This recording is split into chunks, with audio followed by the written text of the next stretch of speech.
Okay, let's bring it in now. Let's bring it in. Remember, we've got everyone should have a handout. You are allowed to write in it. They should have a journal. It will become a future prayer journal. I'll explain later. Everyone should have bubbles. You're welcome to blow them so long as you're not distracting to each other and yourself. And 3 pieces of candy. I will instruct you when we can eat them. It will be a glorious thing. And you also have your name cards. I will need those later. Okay. So, before we begin, we're just going to put a hand on our chest, a hand on our tummy, and I'm going to lead us through a breathing exercise. Then you'll see. You'll want to swallow for this. Alright. We're going to do, you're welcome to have your eyes closed or open, doesn't matter. Okay. A hand on your chest, a hand on your tummy, does not matter which one. And we're going to breathe in through our nose for 4 seconds. We will hold for 7, and then we will let out for 8 through our mouth. And it might seem like a long exhale, but we'll do it like we're blowing through a straw, so that'll make it longer. So, now if you clear your throat, can your hand feel the vibration? Yeah, that's good. And maybe if you're like me, the hand on your tummy can feel it squirming because it's really, really hungry. Okay. So, in, 2, 3, 4, hold, 2, 3, 4, 5, 6, 7, out, 2, 3, 4, 5, 6, 7, 8. In, 2, 3, 4, hold, 2, 3, 4, 5, 6, 7, out, 2, 3, 4, 5, 6, 7, 8. One more time. In, 2, 3, 4, hold, 2, 3, 4, 5, 6, 7, out, 2, 3, 4, 5, 6, 7, 8. Keep breathing. I'm going to pray.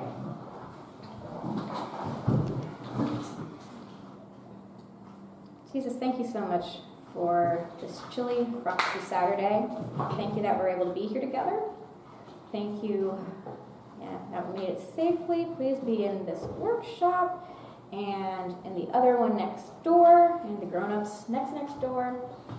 Please let us learn a little bit more each day who you are and who we are. Amen. Amen. Okay, we're going to quick go around the circle. We'll say our name, our age, and our favorite color. I'll start. Hi, I'm Kelsey. Hi, Kelsey. Thank you. I am 28, and my favorite color is turquoise. And on my left is Colin. Welcome. Glad you're here. You wake up. Thank you. You wake up. Thank you. Wait, you can talk to them? What? Apparently. He's a PowerPoint whisperer. Okay, so again, I'm Kelsey. Welcome. And I get really excited about this topic, about mental health. And so I might zip through things, and if you're like, hold up, slow down, you can ask questions. If I say a word and you're like, what is that word? I'm only too happy to let you know. You can ask questions, okay? But unless, like, again, I'll just, and I forget to check in, like, is everybody awake? Are we good? You're allowed to, could you just repeat that? I didn't get it. It's okay. So, I do apologize in advance. I'm going to have to kind of look at this sometimes because it's acting a little weird with this.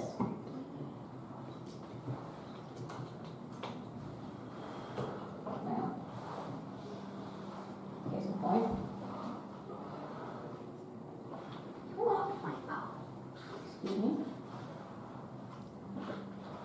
Come on. Oh, here we go. So, a quick bit of an introduction. I am Kelsey. I am a youth group volunteer at Church of the Ascension. These are pictures of my two lovely cats, Rosie and Mercy.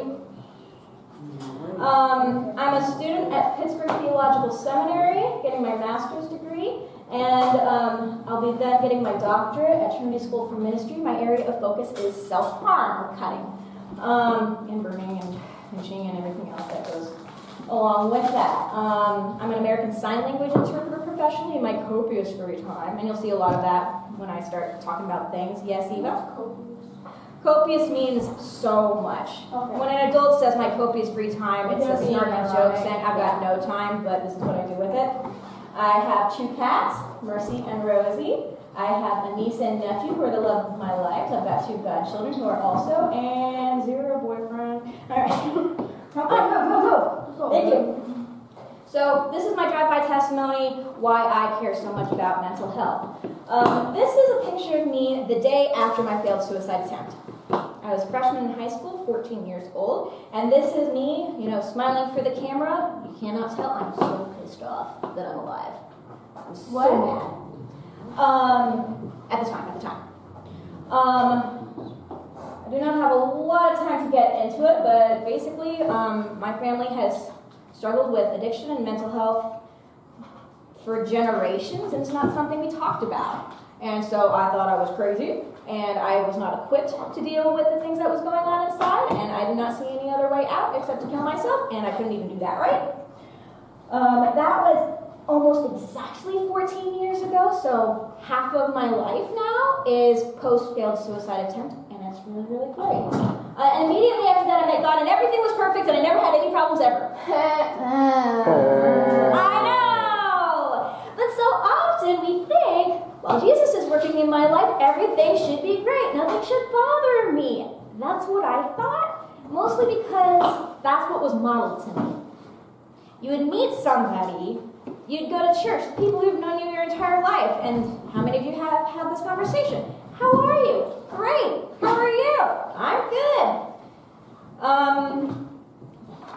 I had an hour and a half of sleep last night. I'm running on caffeine and excitement alone. I'm not doing that great.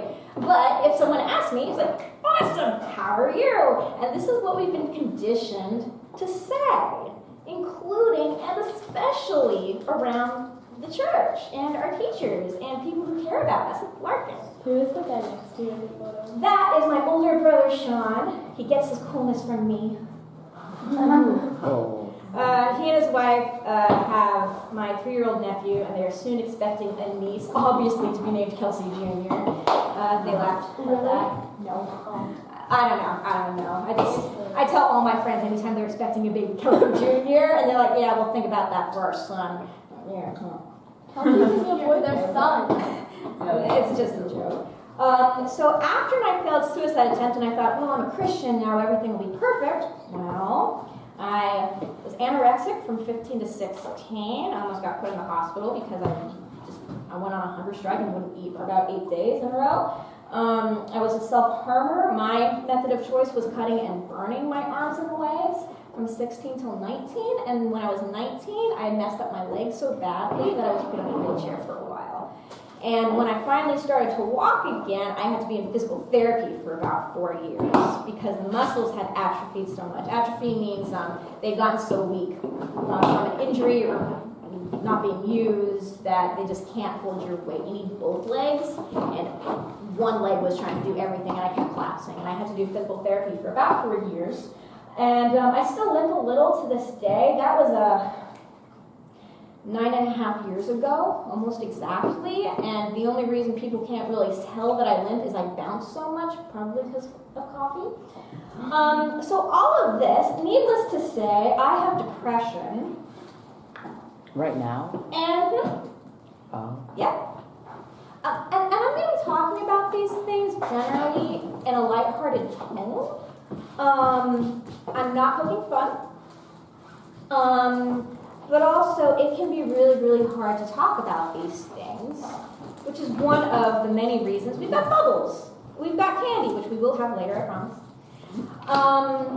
But we often get so nervous about talking about these things that we just don't. We're worried about saying the wrong thing the wrong way. Yes, Micah. Can I use the restroom? Yes, you may. Hurry back.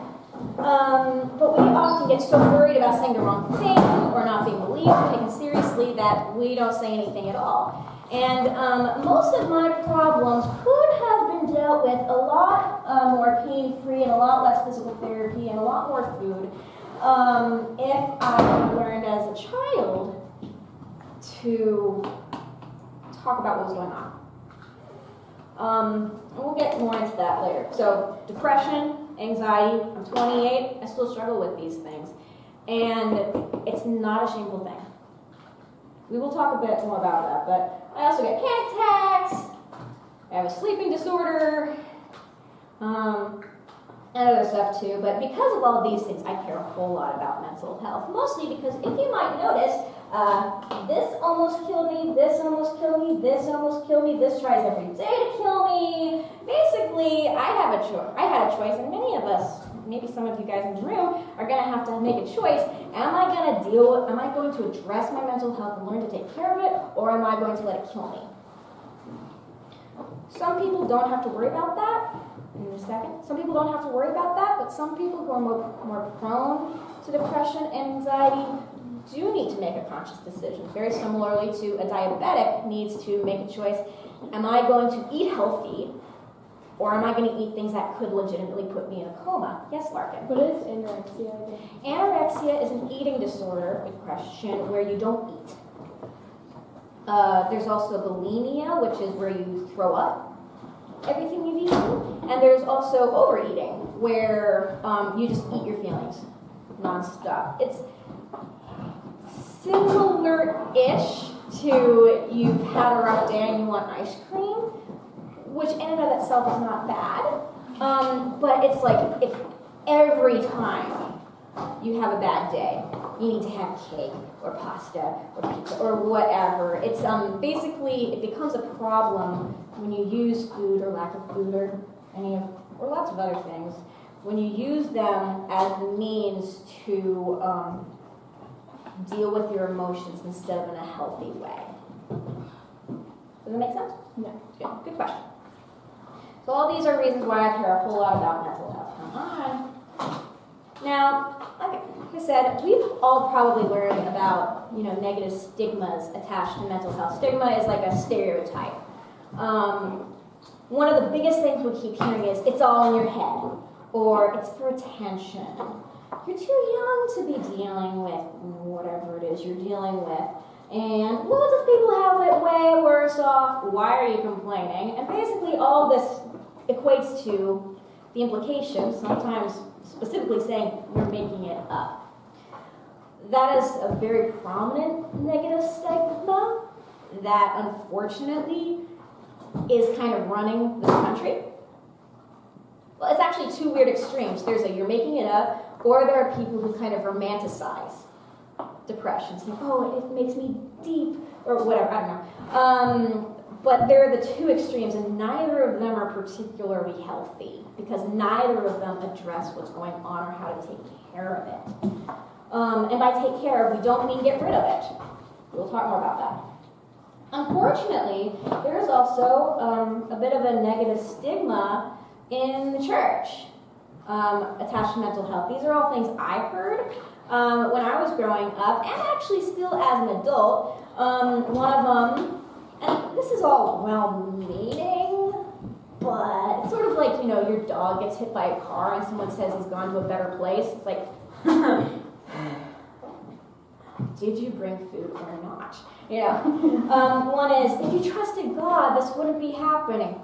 Well, you know what? We're going to do a bit of an exercise. I'm going to explain why these things are false, but I'm going to read them out, and I would love it if all of you guys went, okay? So, first, if you trusted God, this wouldn't be happening. Oh.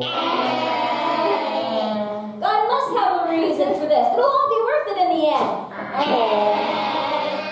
Taking medication means you're not trusting God. God never gives you more than you can handle. All of this basically means if you struggle with mental health, you're a bad Christian. This is so wrong. But we live our lives frequently thinking it's the truth. Whether we profess it with our mouth and say, hey, this isn't true, our actions say, yeah, this is totally the truth. Now, the two stigmas working together basically create this mindset. Our typical graph of comparison. Treatment. I did this for school. I love it. So, we're going through something. We have depression. Or we're having a really rough time. We're lonely. Or our parents got divorced. Or my cat died, or pick something that is just really getting you down. We sort of do it, we have a hierarchy in our head of suffering and pain. And we sort of categorize it, whether we're conscious of this or not, as that thing that has been terrorizing my every waking moment, but it's nothing compared to everyone else. Something really, really bad my friend is going through, and then the worst thing I can possibly fathom, how dare I bring up my troubles, I'm a bad Christian. But this is what we frequently think about, and this is what our actions frequently say we believe. Because when we have a really rough day, what do we say? I'm good, how are you? This is what our actions say, and we believe what we do. We might not always start doing what we believe, but we eventually believe what we do. And we'll get more into that later. Now, what does the Bible say about emotions? Well, funnily enough, the world, and sometimes the church, unfortunately, they've got a lot to say about mental health and emotions that can feel overwhelming, and the Bible has a whole lot to say too, but it's actually the complete opposite of what we've gone over.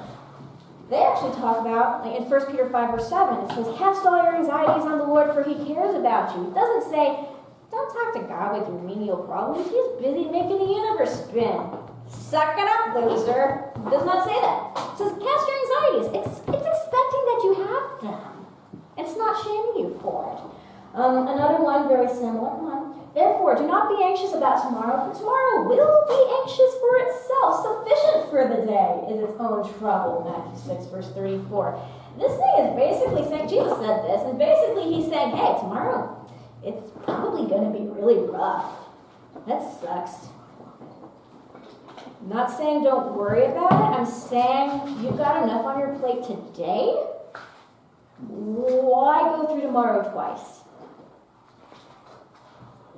So he's saying, yeah, but today will have its own problems. He didn't say, hey, if you follow me, you're going to have no problems at all. No, he says, take up your cross and follow me. He promises it's going to be rough. But he also said, hey, come to me with it. Now, I do need to reiterate, it does not say there is nothing to worry about. Man up, you big baby. No one loves you when you're weak.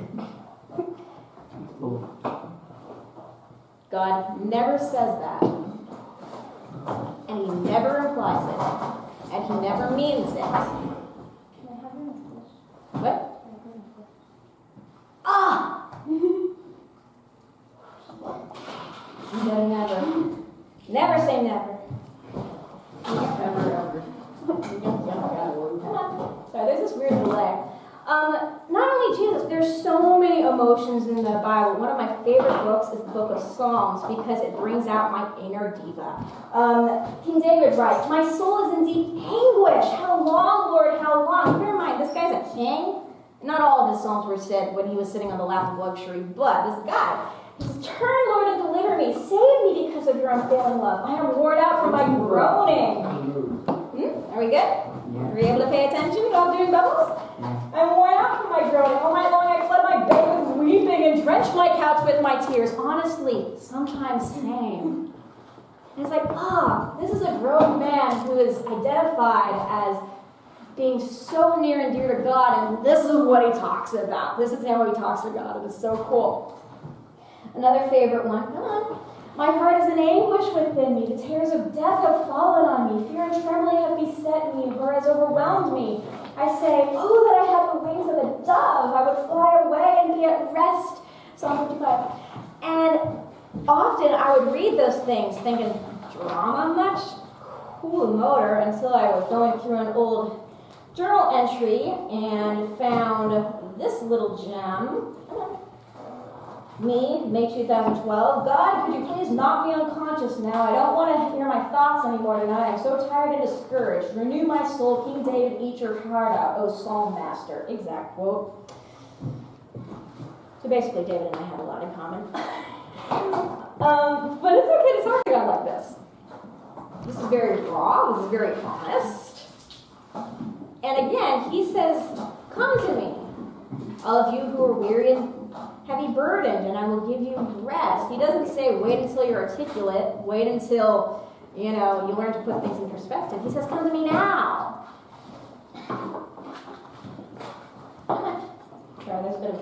So now we're going to move on to Jesus. I love this picture of him laughing his head off. He was the king of emotions. He wept at a funeral. He got furious at the temple and fashioned a whip and used it.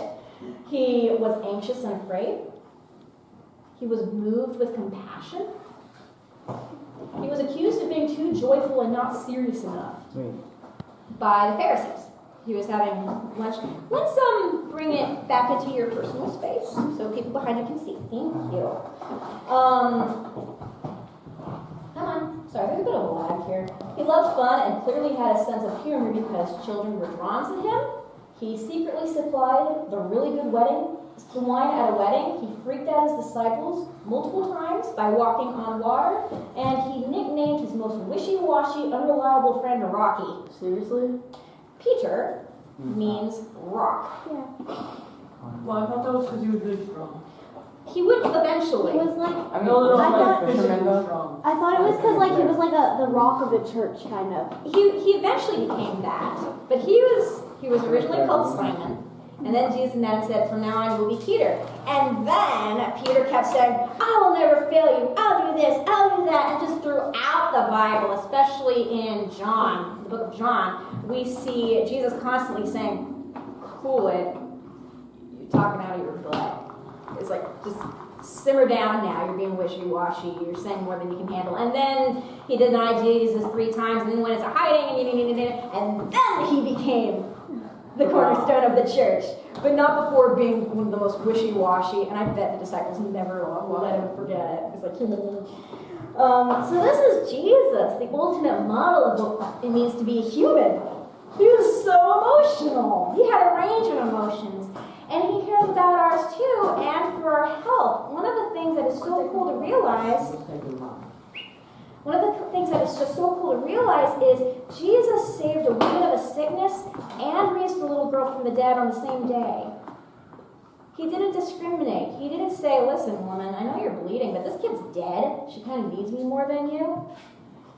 He met her. Then he went to the little girl. And there are other times where he didn't discriminate with age or race or nationality or status. He, helped out a Roman centurion and a servant and slaves and disciples and foreigners and lepers and He did not discriminate. He never said, you're fine, you don't need me. He said, no, you need me. Come to me. And he says the same things to us about our mental health. So back to the question. Isn't it all in our head? No. There is a paper on your handout, and these things are not in order because it was about 4 in the morning.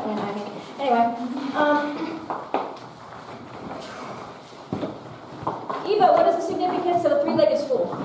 So if a 3-legged stool has one of its legs missing, it can't stand. And so the seat is the core, and the 3 legs are what holds it up. And for humans, your health is the core, and the 3 legs are your physical health, your spiritual health, and your mental or emotional health. Very good. If one of those is out of whack, then you're out of whack. Very good. Thank you so much. So people often say, oh yeah, well clearly Jesus came to save our souls, so sure we need to focus on our spiritual life and disregard everything else. No. If we don't have a body, we're not a person. So we need to take care of our body. It's like, okay, so we need our soul and our body. Who cares about our brain? Well, they are connected. They influence each other and are influenced by each other. And if one of them is out of whack, the entire self knows it. One of my favorite examples is me when I was in my wheelchair. I had been a professional dancer. And I was set to go to college for musical theater, where you kind of need to be able to sing, dance, and act. And suddenly I couldn't dance anymore. And there was this question of, that was a physical problem. I cut myself into a wheelchair, I couldn't dance. That's just physical, theoretically. I was heartbroken. I didn't mean it to get that far. I thought I was in control.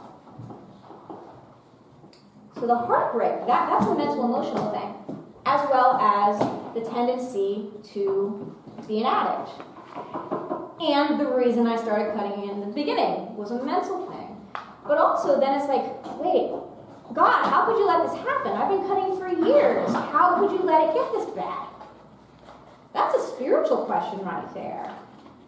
And so these three things kept feeding into each other. And the only way for me to really get better was to address the spiritual.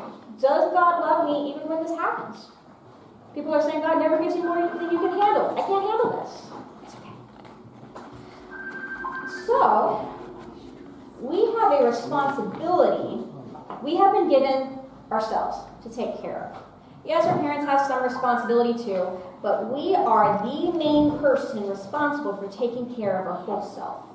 And if we ignore one part, we are going to damage every other part. It's unavoidable. And on your own time, you can write down things that can take care of your spiritual, physical, mental, emotional, etc. Come on. Now. It's all in your head. When people say that, usually they're implying that what you're struggling with is this abstract ideal somewhere in a cloud with a castle, I don't know. Well, let's think about our head. The brain is an organ. If your kidneys are failing and your body is not cleaning the blood, you must get dialysis to have a machine clean the blood, or you must have a kidney transplant. No one is going to say, it's all in your kidneys, get over it. You wouldn't do that. Right. You can't do that. So I'm saying, with other organs, if something's going wrong, you can't just say, oh, it's just in your kidney. It's not a real problem. It's just in your pancreas. It's not a real problem. No, you have to address it. It could kill you otherwise. You could get sick and die. And the brain is an organ. And that's where mental health happens. And this is so cool. So you have a picture. Oh, good. Some of you found it.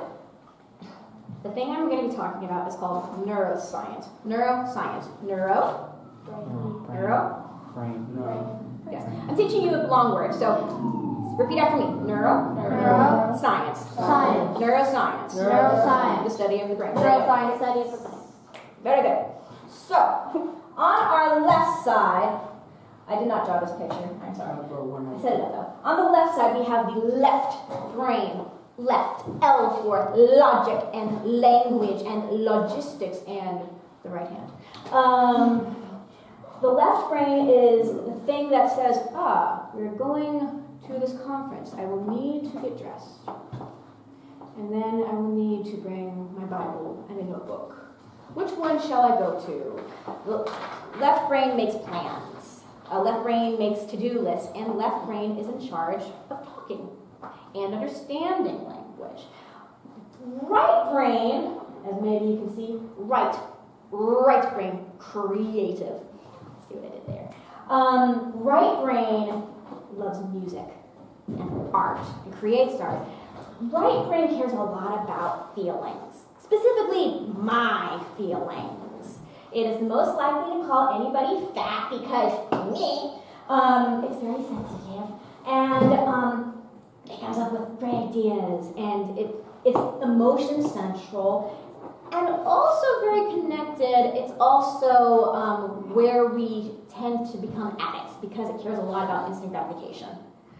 And then up here, if this is the nose, behind our forehead is the prefrontal cortex. Not only is that where you're looking around, like right now your prefrontal cortex is taking in the room. It is noting that my scarf is blue and matches my shirt. It's deciding if it likes this picture or not, and it's also kind of paying attention to the people around us. So the prefrontal cortex, if right brain cares about my feelings, prefrontal cortex cares about your feelings. It's how we empathize with each other. Which is why if someone has a big injury to the front of their head, they might not care about people anymore. That's because the capacity to care about others and to empathize, like, it sounds like that was a really hard thing. The ability to do that is in this part of the brain. And in here, if this is our brain, and here's our nose, if you lift it up, here's the hippocampus and the amygdala. And I'm not going to get into a big story about that because we don't have time, but this is sort of the fear central. Hey. Come on. Thank you. Thank you. In here is fear central, and prefrontal cortex is telling the hippocampus and the amygdala, hey, there's a dog, panic! And left brain is saying, or we could not, it's a chihuahua, and right brain says, I want to pet it so bad! And so that's one of the ways they might work together. Left brain and right brain do not naturally communicate well. Picture left brain someone in a very smart business suit, and right brain is probably in paint-splattered overalls, looking for food. Yes. And imagine they have to work together all day. It doesn't go very well, and that's on the best of times. And it gets more so with our emotions, because left brain is very impatient with the fact that we have emotions, and right brain doesn't know how to see beyond them. Now, knowing all these things, yes. So, like, do people who are more, like, straight-laced business people, do they, like, favor their left brain more? Generally speaking, yes. Yes, very good question. Now, to be clear, unless you have like a surgery where apparently you can remove one half, everybody has an active left brain and everyone has an active right brain.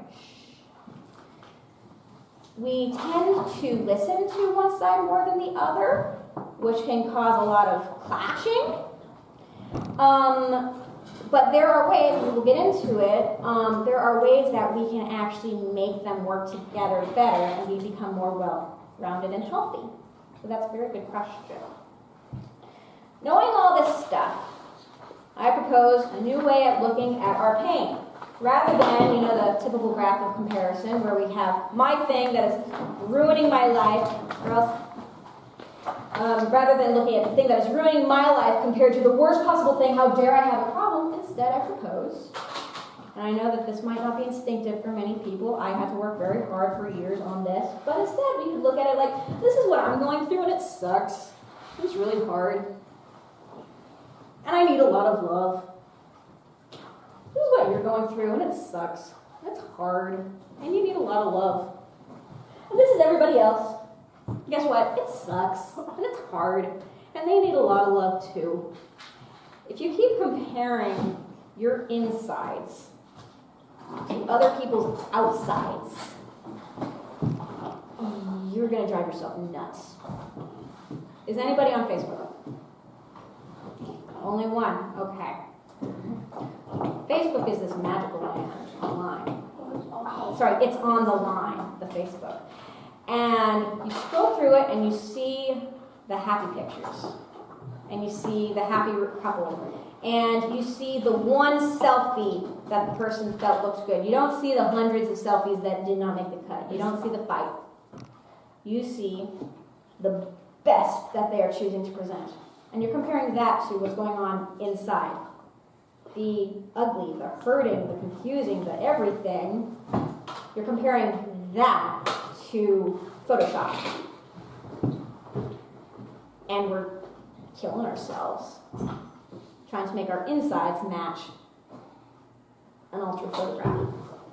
That is true with, their relationships, their looks, their esteem, their grades, their whatever.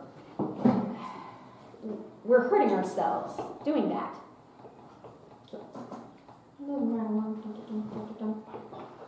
So, we can unwrap a candy. If you have suckers, I recommend you don't do the sucker one because you're going to want to be able to eat this thing. You can unwrap it, don't eat it yet.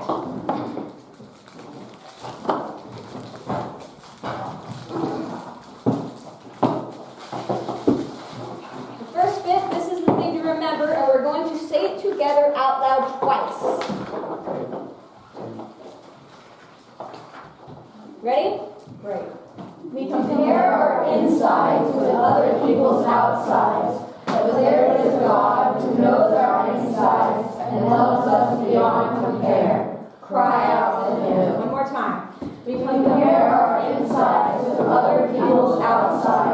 But there is a God who knows our insides and loves us beyond compare. Cry out to Him. You may eat your first candy. Cement that memory. Every time you eat a Snickers. Three Musketeers. Remember. But they're good. They're just like, I don't know. So, now we're going to talk about a couple of cool things about the brain. Now, we know the main sides, and there's lots of other parts, but we're just talking about the stuff that we can consciously tap into. The way our brain communicates, and this is so cool, I'm going to geek out now. The way our brain communicates is through neurons. There's these little pieces of the brain that they just... Now, if you're going in the woods, unless your job is to blaze a new trail, if you're going on a hike, you're going to tend to go down a trail that's already been made. It's just what we do. And it's the same thing with our brain. If, say, let's say someone said the scarf was ugly. It's like, every time I see the scarf, a neuron pathway has been created that I'm ugly in this, and I'm probably going to burn it. But supposing it survives. Every time I put this on, it's like, oh, ugly, ugly, ugly. The more traumatic a moment, the more the path is created. But let's suppose, Susie said it looked ugly, and I walked down the hall, and Jeff is like, cute scarf. I'm like, it's like, suddenly I love this scarf. Sometimes it can be instantaneous. Sometimes you need to blaze a trail for a really, really long time. This is just so cool. This is so cool, guys. And less than 20 years ago, they found out that this was possible. 20 years ago, like when I was 8, scientists believed that once a pathway had been created in your brain, like you react to anxiety this way, you react to fear this way, you react to your inner emotions this way, they believed it could never be changed.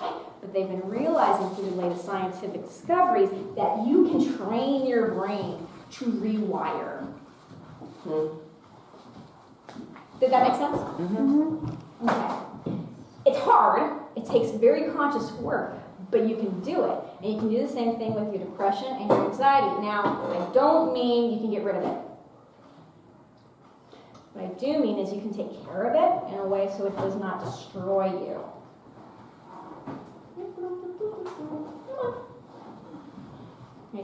Okay. We're going to talk about rewiring for a brief time.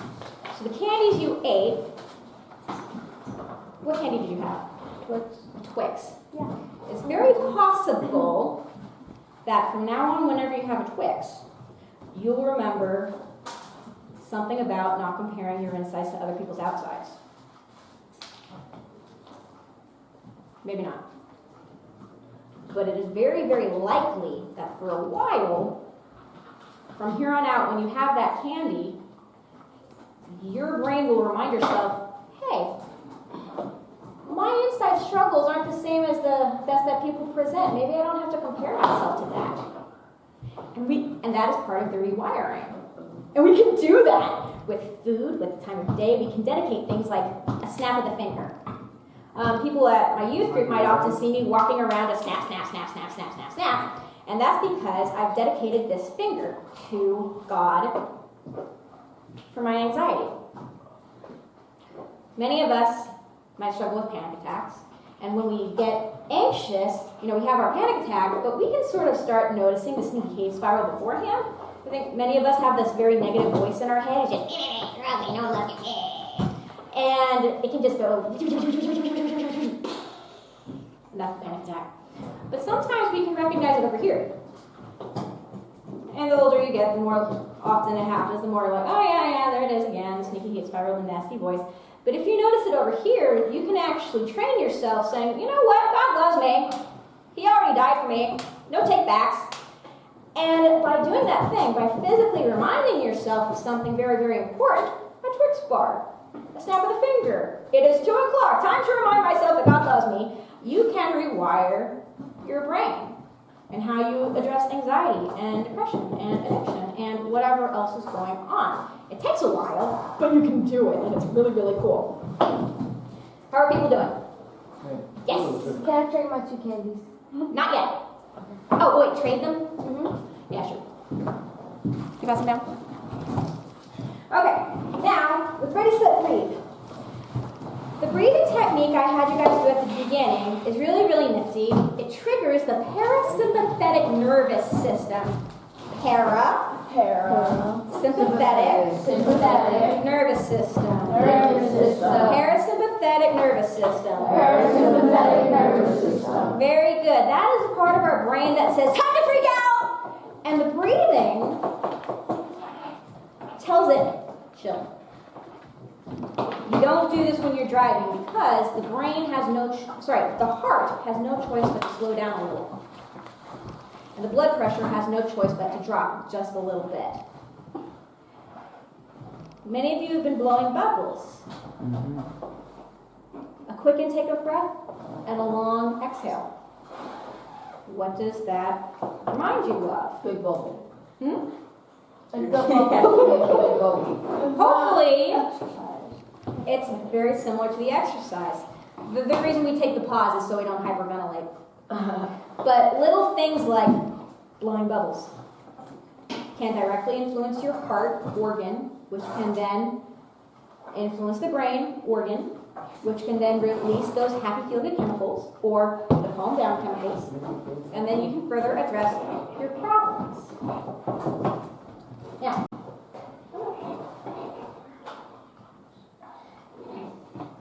I, who am a more or less fully functioning adult, who is very open with the fact that I have depression and anxiety and a sleeping disorder and a whole slew of other things. Guys, thank you. You gotta be intentional with taking care of yourself. It doesn't just happen. Similar to left brain and right brain, they don't just play nicely with each other, you gotta teach them. Similarly, with our mental health, you gotta teach it. And these are the things that I've been doing ever since the wheelchair days. And, well, I'm 9.5 years clean and I'm still alive, so they seem to be working pretty well. Let me spell it, breathe. And I like to say, you have to take a deep breath before you can breathe. So you don't embrace your story until much later. But they're kind of in clumps. Let me explain them. 10? Yes! Last time she came in 5 minutes, like, you said 15! Like, come on.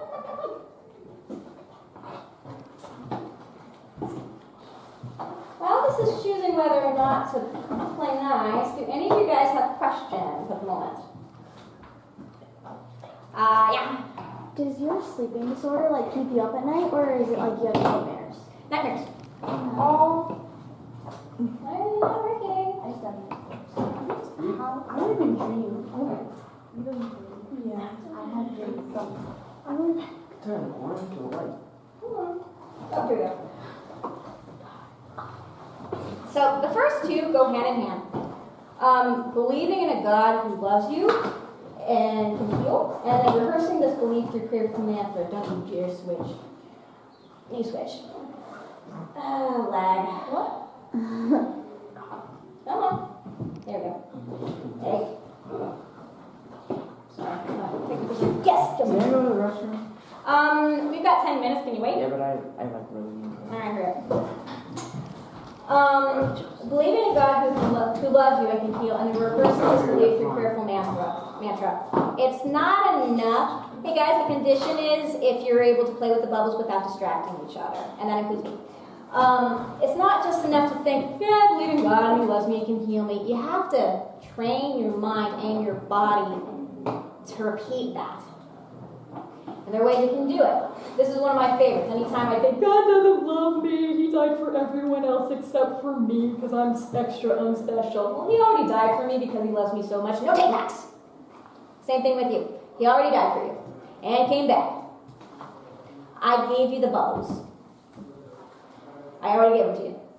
You can choose not to play with them. You can choose to not have them. You can choose to blow them. But you cannot take back the fact that I gave you bubbles. Jesus already died for you.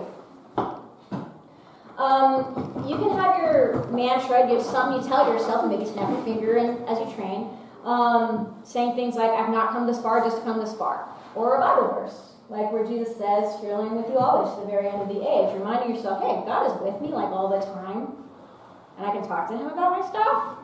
So that's the first one. Now it's time. So exercising your body and attending your emotions. So at college, everyone kind of complains, like, we're so stressed and everyone says do yoga.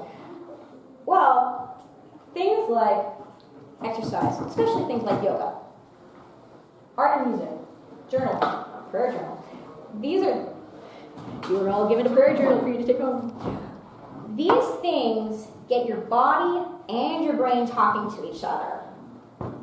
They can't ignore each other when they're doing this sort of thing. This really, really great thing, referring to your brain chart, left brain and right brain. Remember, left brain is in charge of language, like lyrics. Nishan? Left brain is in charge of things like lyrics. Right brain cares about the music and emotionally gets connected to the music. And if you're listening to a song, on the back 2 pages, I've actually suggested an extensive playlist. These are all songs that I have wailed to many, many times. They're great. But by listening to songs that cry out to God or address your emotions, by singing them, usually really badly, by writing the lyrics down, you're telling both sides of your brain and your soul to play nice to each other. And you're doing it with your physical active body. And these are ways that you can't help but improve a little. Very similar to the breathing exercise, the heart has no choice but to slow down a little bit. It doesn't get to decide, I'm not going to do it. The breathing exercise forces the blood vessels to change their pace. And then the heart follows suit. These things forces the brain and body and soul to work together in a healthy way. It's like you don't get to eat a vegetable and say, it's not going to help my digestive system. Well, you don't get to choose vegetables. Do that. Did you have a question? Yes? Yeah, so sitting quietly, it has like the part in the front that's on the left brain. Mm-hmm. Is that because like you're just not using like your moving or anything? Good question. So with this kind of brain scan, usually you're just supposed to sit there and think about whatever. So they were probably thinking about their grocery list or whatever, and this is just a few minutes after exercising. So they're still thinking with their right brain. Well, the entire thing's lit up. Both sides. And it's really, really cool. And it's very likely more lit up on the left side because this person's probably right-handed. Because the left brain controls the right side of the body, and right brain controls the left side of the body. So if you're more this, Right hand. yeah, left brain will light up more with certain things. But the point is, it's engaged. And with things like yoga, art, music, journaling, especially prayer journal, I'm going to quick say a thing. It is important when you journal, that you journal. It's so important. It gets things out of your head and just, it's not stuck in there anymore. But when we type or text, we are emotionally disconnected. That's one of the reasons cyberbullying is so easy, because we don't feel what we're typing. But when we write things out, we are more inclined to feel the emotions and process them. So I like me sometimes when I don't even know what to say, I'll just turn on a wailing song and, dear Jesus, I'm tired, I'm worried, my heart is heavy, everything sucks, blah, blah, blah, blah, blah, blah, blah. It's really great. Yes, Eva. Mm-hmm. You had a hand up? No? Oh, stretching straight. Please. Come on. Please don't do this.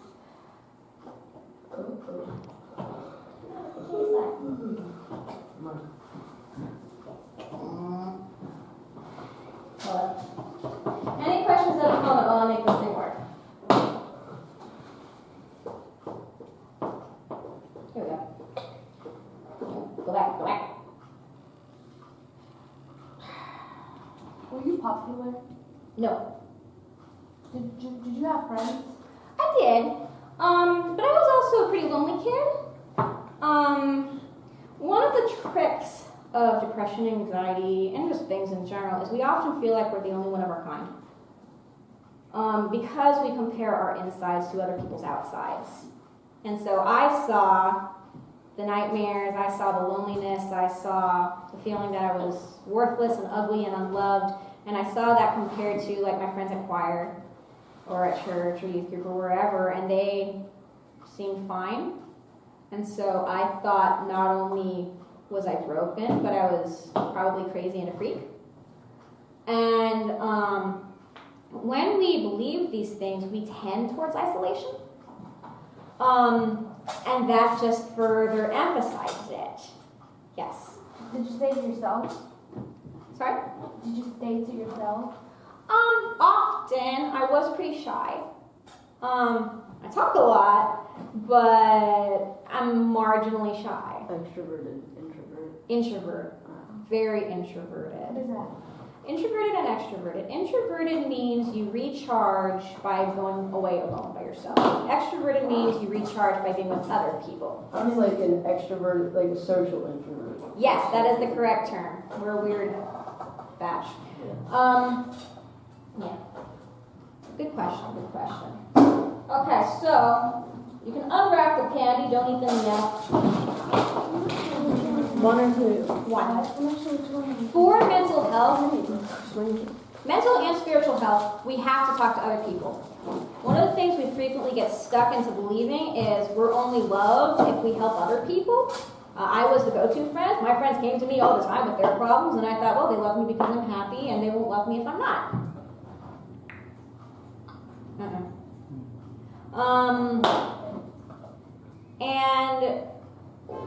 And when we isolate ourselves, we just start believing the voices in our head. But we need other people to balance it out. I'm a grown-up adult, and I will walk up to a friend and say, I kind of feel like crap. Do you still love me? And they know. Rough night. Yeah, do you hate me? It's like, no, I love you, I care about you. Go lay down on the couch. Okay. I'm a grown-up. I'm turning 30 in a year and a half, and that's something that I need to do to take care of myself. And it's okay. I'm 28, but in March, so a year and a half. Basically, I'm saying I'm an adult, and I need to ask people for help. I need to say, I'm having a bad day. Do you love me? I think you hate me because I had a dream that you hated me. It's like, so we help each other, but if we're always just giving, imagine you're a pitcher of water and you just pour everything out and there's nothing left, but you keep on trying, and so you just hammer it from the bottom and then you just put a hole through it.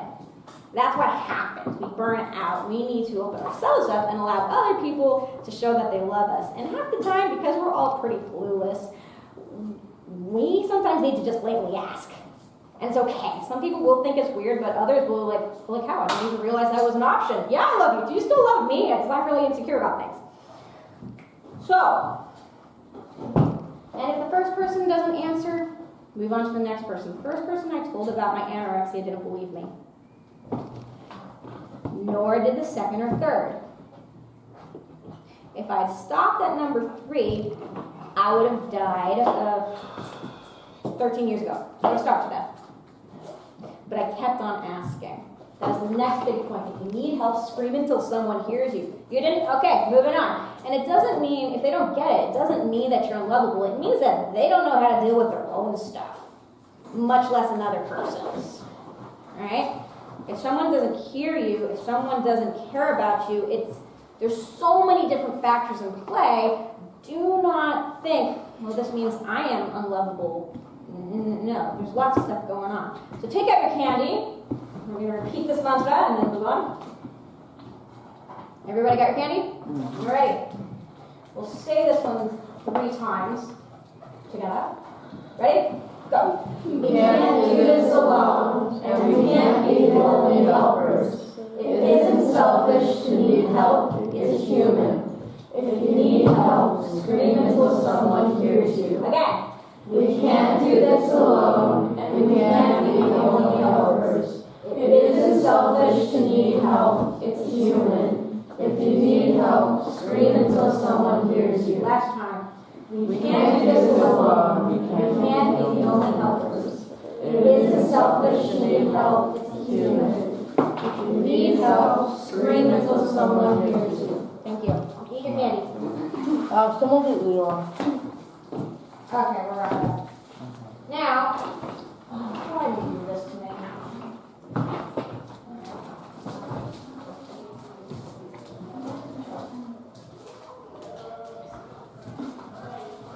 This is the last slide. Here we go. You go back. This is really the final recap. Again, this was the day after my failed suicide attempt. This was exactly 14 years later. Beginning of this month. And let's see here. There's Eva and Owen. You're in here somewhere. I think. Wait a minute. You know what? No, you left early. What was that? This was at Laurelville Sunday. Oh, Sunday yeah, night. I left early. You did. You tried to commit suicide? I did. I was 14, freshman in high school. And that kind of started everything else. But now, because I believe in a God who loves me, and I keep reminding myself that, and I take care of my body and my emotions through exercise, through tending my emotions in a healthy way, talking to other people for help, and then because of that, I'm able to help other people. I can be okay. I'm an adult with depression and anxiety, and it's okay. Now, Jesus is using that victory not only to help others, but to continue to shape me. And basically, I get to look at the devil in the face and say, I live, sir. So that's what we got for this. You guys are welcome to take your papers home. There are some exercises on it that I encourage you to fill out for your own sake. If you are struggling with something and need a trusted adult to talk to, my number is on the page, and there is also a really handy-dandy playlist